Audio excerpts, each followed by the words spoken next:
Faris ketahuan bohong. Natalie Holzer ngaku kecewa. Baru jadi pacar, Faris Utama sudah berani bohongi Natalie Holzer.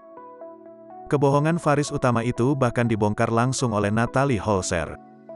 Natalie Holzer mengatakan bahwa Faris Utama membohonginya soal masakan yang diberikan kepadanya. Faris disebut mengaku telah memasakkan nasi goreng untuk mantan istri Sule. Padahal sebenarnya, hidangan tersebut merupakan buatan dari Art Natalie. Menariknya, ibu satu anak ini baru menyadari kebohongan Faris setelah menonton vlognya. Tak terima dibohongi, Natalie Holzer langsung menuntut penjelasan. "Kenapa sih bohongin aku gitu?" tanya Natalie Holzer. Ditanya begitu, Faris mengaku nekat melakukannya karena tak bisa memasakkan pacarnya sepiring nasi goreng.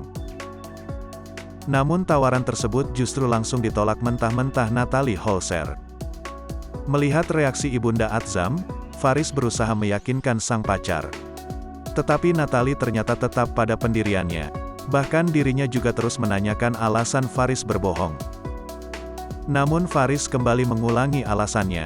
Dia menyebut nekat melakukan hal tersebut karena memang merasa tak bisa memasakkan nasi goreng.